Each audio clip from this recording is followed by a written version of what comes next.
Today on Good Day Live, we have some very special guests and with special reason. Tonight here on WTWO, we have an hour-long special focused on the fentanyl crisis affecting our entire country. And so today we've brought together some special guests to talk about how we're battling that crisis, if it exists, and what we're seeing here in our community. So Chief, thank you for being here. Kevin Barrett with the Terre Haute Police Department. Thanks for having us. Justin, thank you for being here. Thanks for having us. As well as Matt. We are so glad to see all of you today. Glad to be You know, each of you has a part in what we see when it comes to anything law enforcement-wise in our community related to drugs. But when it comes to fentanyl, I think across the nation we're seeing a lot. But Chief, how are we impacted by it here in our Terre Haute community? So we're impacted by it, of course, so we're not immune to it.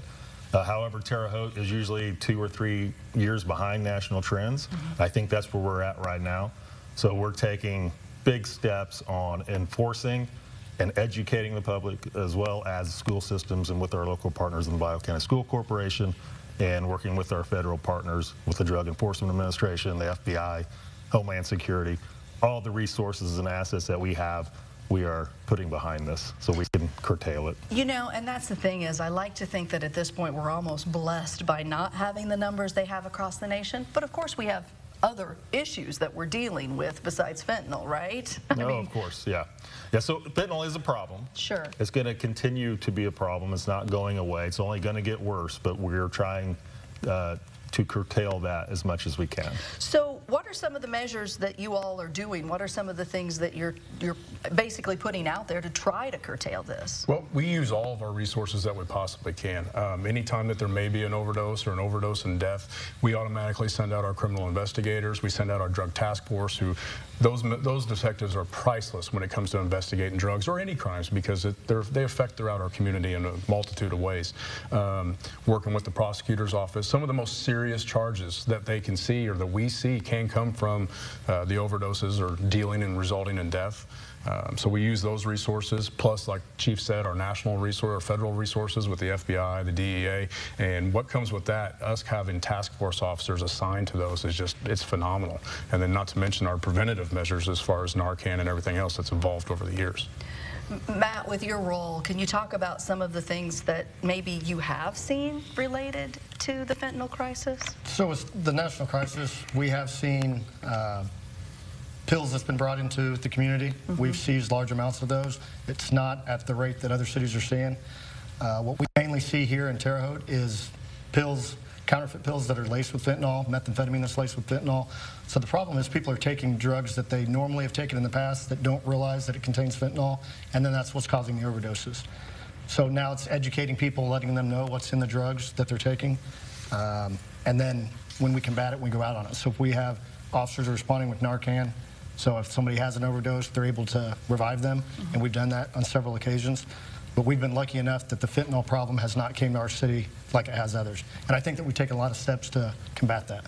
You know, you talk about the Narcan and you think about the training that goes into that. And, you know, as officers, you all have been around a while. So you have to train. As time goes on, what you train in changes. But is Narcan something that is a constant understanding of how it's used and what you do? It's phenomenal. I mean, spending the majority of my career in the patrol division, unfortunately, I've had to use Narcan or had to help other people use Narcan. When we first started over 20 years ago, it was maybe CPR at the last stage. I hope the fire department gets there, and maybe they do charcoal or get them to the hospital soon. But now you get there, maybe CPR's in action, and then you give them the Narcan, and sometimes it's, you know, miraculous how they recover almost instantaneously.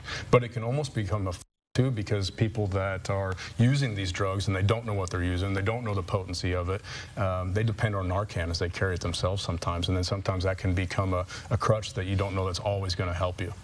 You know, recovery is such a big part of this whole story, and we hear about that, but how hard is it for you all as you're battling this and you see this, and you just mentioned that now they're, you know, carrying this. Your goal is always to get these people to the next place to recover, to be better. Correct. We got to take a holistic approach to it through enforcement, through education, our social worker program, recovery. Our social worker program can help with that as well. And our program manager does a great job with that, who I think you'll be speaking with later. We are. We actually are going to talk, and I think that's the thing is there's so many steps to this process. We are going to talk this week as well to Drug Free Vigo County, who I know through grant money they've actually helped to support you all, right? Correct. Yeah, and you see that as well as a community effort. Yeah, our social worker program's funded through the community. You know, everybody that's part of that is donated to it.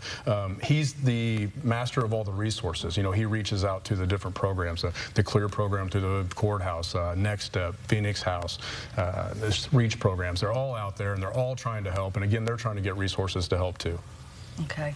Well, I wish we had more time. You know, you feel like 5 minutes is a lot in the broadcast world, but it's really not enough when you're talking about what we're trying to do to prevent this from happening. But if we've got people watching who see something, because see something, say something, I know something, Chief, is that you say all the time. What should they do? Where should they go? They can go to our website. You can link through social media. There's anonymous tips off the Terre Haute PD website or the terrehaute.gov website. There's tip lines through there. You can call the police department. We'll do any of the investigations. We'll do all the follow-up. It's very critical that we need your help. As a police department, we can only do so much on our own, but we need our community's assistance to combat this and both help those that need the assistance. Yeah. Well, we appreciate your time. Truly, we do. And most importantly, we're so grateful for what you do, all of you. Thank you. Thank you. Thank you for serving our community. Thank you for helping to keep us safe and hopefully helping to keep fentanyl on the streets. Maybe we just buck the trend. What do you think? Yeah, I hope so. That'd be a good thing, right? In a perfect world. All right, stay with us. We've got more to come on Good Day Live.